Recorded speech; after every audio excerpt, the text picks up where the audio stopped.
Welcome to the concept of depreciation. Depreciation practically means the decrease of value of any kind of asset with increase of time. This is the general conception. Depreciation is basically charged on any kind of fixed asset. Depreciation is also known as expense item but which cannot be shown physically. That is why depreciation is also called a non-cash expense. Coming back to the fixed asset are those which are of material value. Generally, we do not sell it very quickly, has a longer lifetime, and basically are used for more period in that particular business. If we generally take into consideration other than land, all particular fixed asset has a limited useful lifetime. Now, if a fixed asset has been put into use by the organization, the part of that asset's value which is lost with increase of time and which cannot be generally recovered is known as depreciation. Basically, every single country has a certain kind of guideline to calculate depreciation. This is called GAAP in our country, which is the short form of generally accepted accounting principle. This is practically what we mean by depreciation. Ending this particular thing, we can say that a famous financialist, J.N. Carter, said practically depreciation is the gradual and the permanent decrease in the value of an asset from any cause. This is the basic concept of depreciation. Now, the factors that are required to be understood while calculating depreciation are practically the initial value of the asset, the salvage value of the asset, the useful life of the asset, and most importantly, the book value or the remaining book value of the asset. Initial value of the asset is practically the first value in which the organization buys that particular asset at the beginning of the period. The cost of the asset generally includes all kind of reasonable expenses which are incurred to bring an asset into workable condition. The main test whether an expense is to be included towards cost price or not is that whether the expenditure was reasonable and necessary to make the asset in a workable condition, like the charges of installation of a particular machine. That is very much important to make the machine work. So that will be considered into the initial value of the asset. If that particular cost incurred is an expense which is important for the asset to be in a workable condition, that will become a part of cost. Furthermore, if the firm or the organization constructs its own asset, the amount of cost will include all kind of expenses incurred on its construction. This is practically what we mean by initial value of the asset.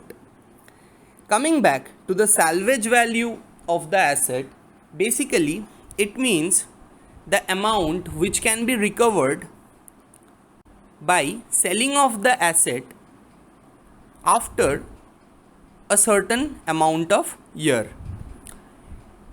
In many cases, where this particular amount, that is the salvage value, is insignificant or is not taken into much account, it is ignored altogether. But when this amount is quite substantial, the depreciation is calculated on the net cost of the asset, that is the original cost minus the salvage value.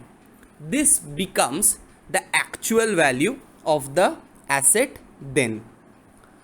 Coming back to the useful life of the asset, here the useful life basically means how many years or how much time period is the asset generally serving the organization. This determination of the useful life of the asset is of much importance because it is that particular lifetime over which the whole cost of the asset is to be written off by the method of depreciation. The useful life is estimated either from depreciation rates published by national income tax authorities or from opinions of basically the engineers or the persons who have the experience of working with that particular asset. However, the amount of wear and tear, taking into consideration the concept of obsolescence and the maintenance, are the main factor which are taken into consideration while talking about useful life of the asset. Coming back to the last factor, it is book value of the asset. Suppose salvage value is that particular item which the organization gets back after a certain point of time. But what if the organization wants to sell off the asset at the middle period of that? Here comes in the concept of book value. Each year depreciation can be calculated through different kind of methods, and each year from the actual value of the asset, if that depreciation value is deducted, the remaining value becomes the book value of the asset. Book value of the asset basically provides a necessary guideline for the organization to sell off the asset at which rate. The rate which the book value of the asset is indicating towards for that particular year, the organization generally tries to sell off somewhere nearby from that particular value. So these are the factors which needs to be taken into consideration while calculating depreciation. Coming back to the methods of depreciation, the first method is practically the straight line method of depreciation. It is very easy and widely used throughout many organizations. The basic formula of straight line method of depreciation is the annual depreciation is generally calculated by taking into account the difference of initial value minus the salvage value of the asset and dividing that particular value with the number of years that the organization has used the asset. In this particular method, also we need to keep into account that the role of rate of interest and expenses which are incurred by the organization in cases of maintenance of the asset are generally ignored. It is also assumed that the amount of depreciation will be uniform throughout the years of that particular asset. Both Indian GAAP and international GAAP the definition in those two aspect, in those two organization, in those two methods, the definition of depreciation is basically based on these three very things.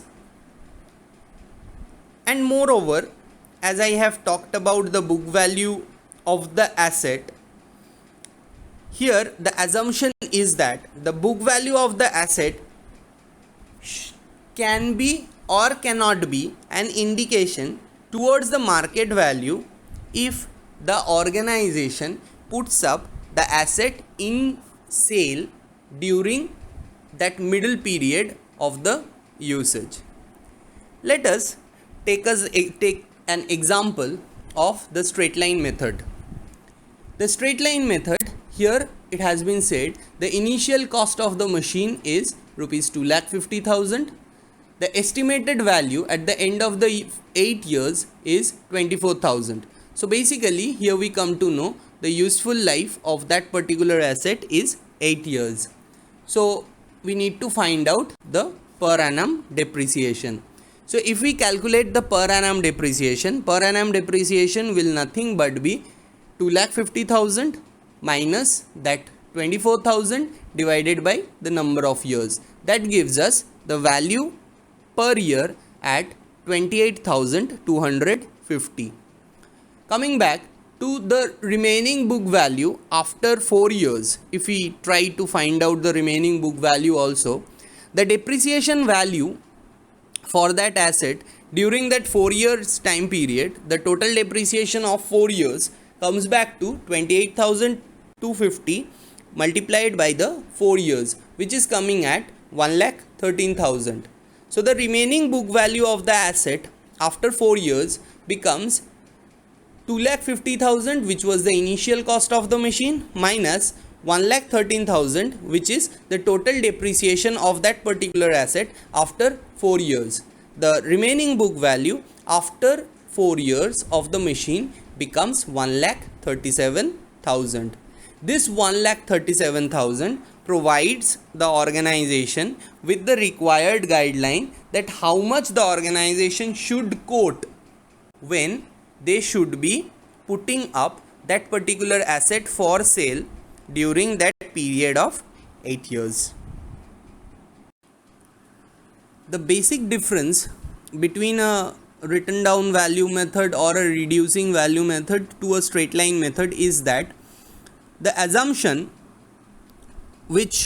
on which the depreciation is calculated is that in straight line method it is assumed that throughout the years the depreciation will be same.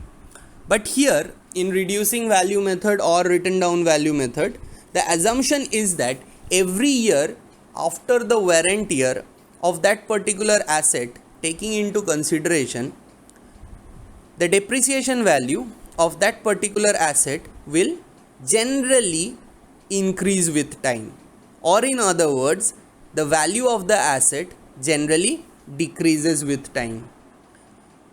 Another very important difference between a reducing value method and a straight line method is that here a certain rate of depreciation has been given to us. We need to depreciate that particular asset based on the given depreciation rate only. The basic formula of using the reducing value method is that we calculate per year depreciation by the initial book value at the starting of that particular year into the depreciation rate which has been given to us. If we take an example from the reducing value method, the question here starts off with a machine which has been purchased by the organization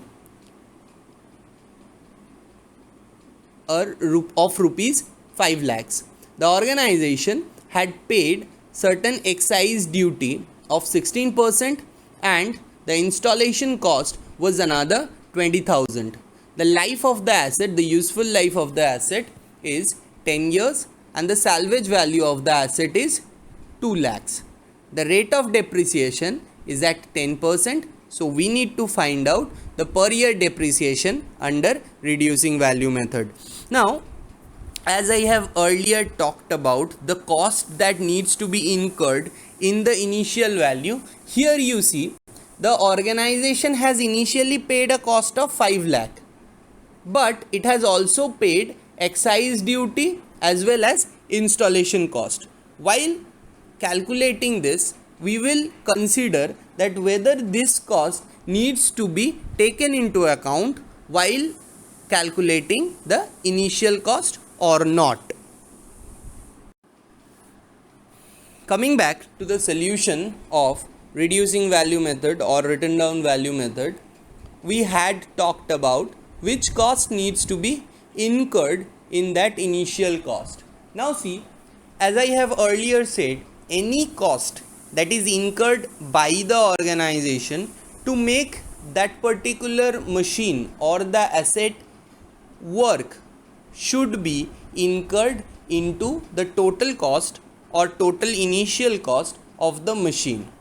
So excise duty as well as installation cost of that particular machine are indispensable cost for that particular organization in order to make the machine in a workable condition. So if we take the initial cost of the machine to be inclusive of all this, the initial cost of the machine increases from 5 lakh, taking into account the excise duty at a 16% of the initial cost and the installation cost of 2 lakh. That now the total initial cost of the machine comes back to 6 lakh. Now, how to calculate the per year depreciation under written down value method? Here, in the first year or at the beginning of the first year, we see that the initial cost is at 6 lakh rupees.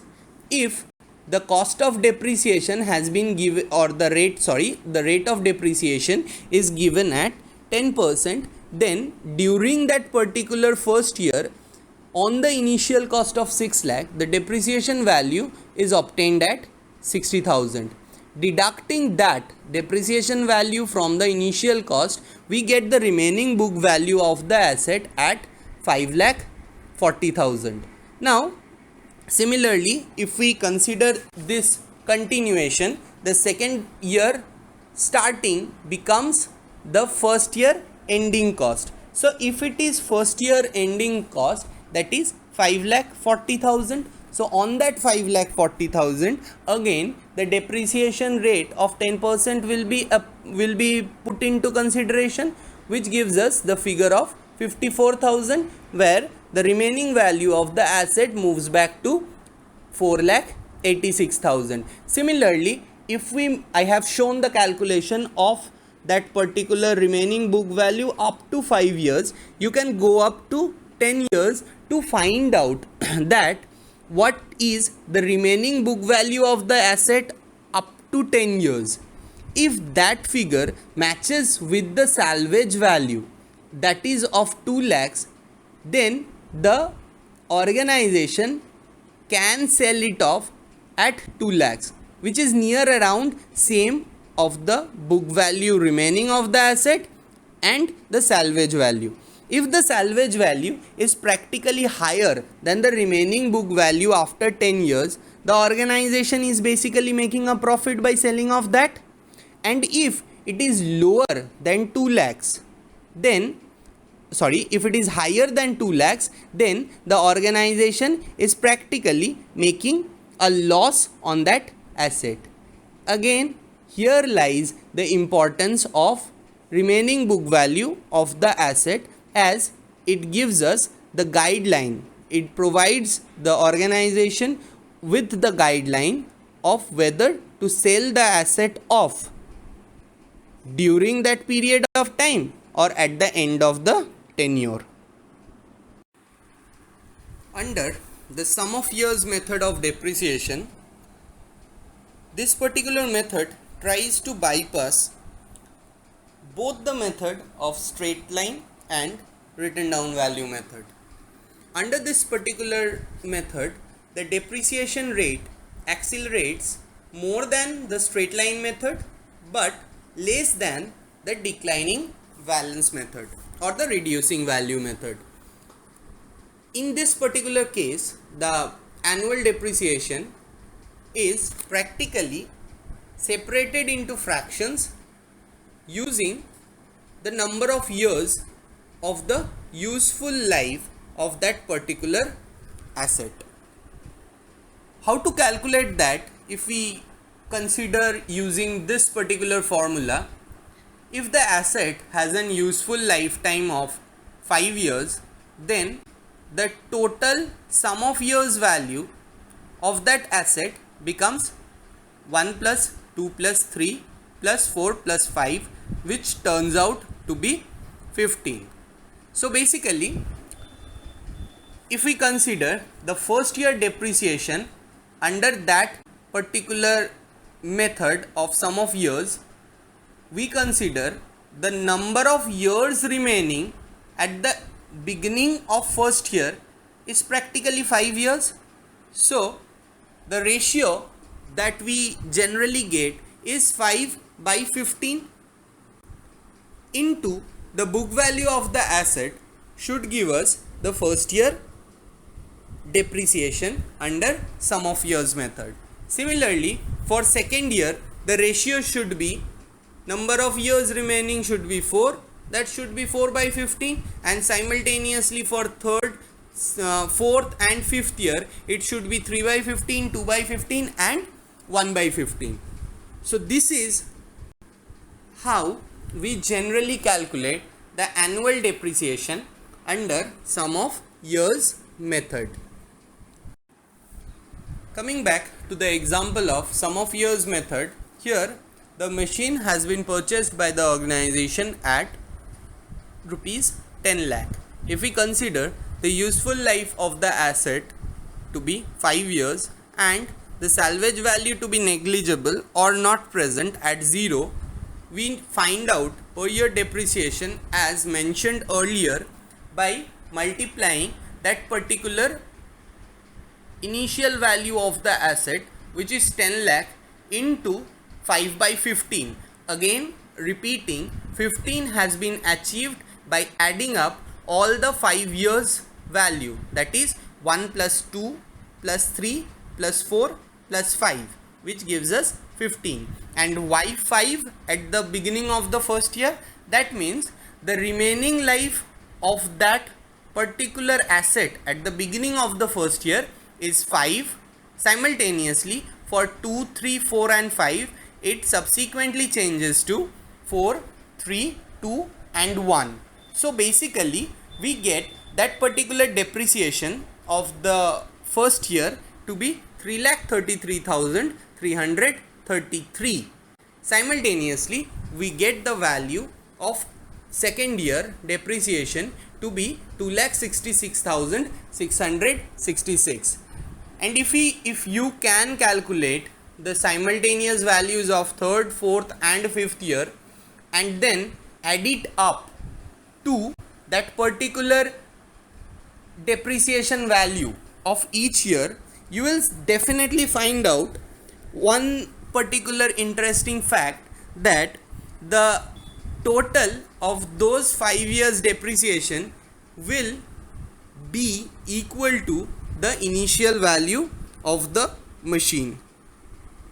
Here the concept of sum of years method generally takes into account that particular asset on which the depreciation is calculated, that will move back to 0 after a certain point of time. Under the unit of production method of depreciation, this method is entirely different from whatever methods we have discussed about up to this point of time. Here depreciation is allotted to every single unit of product which has been produced by the organization. If we clearly mention it out here, the important factor of calculating depreciation is not the useful life of the asset, but basically the productivity of the asset is taken into consideration much more. This method of depreciation is practically very much applicable for the assembly line production units. Under this method, per unit depreciation is generally calculated by deducting the salvage value of the asset from the initial value of the asset and then dividing that entire value with the estimated units that can be or will be produced during the entire lifetime of the machine. Taking an example of the unit of production method of depreciation, we see a machine was purchased by the organization at rupees 10 lakhs. The estimated units which the organization could produce during the entire lifetime of the machine is 20 lakh pieces. The salvage value of the machine was calculated at 1 lakh. During 1 year, the production was generally 80,000 pieces. We need to find out the depreciation of that particular year in which the production was 80,000 pieces. So, initially, if we try to calculate the per unit depreciation of that machine, we get 10 lakh, which is the initial value, minus the salvage value of the machine, which is calculated at 1 lakh. If we divide that with the number of items that can be produced by the machine, which is at 20 lakhs, the per unit depreciation is coming at 0.45 rupees. Depreciation for that particular year, which was in which the organization produced 80,000 pieces, then the depreciation for that particular year becomes 80,000 into per unit depreciation of 0.45, which turns out to be 36,000. So in this way, every year, if the production units are given to us, we can easily calculate the depreciation for that machine over the years.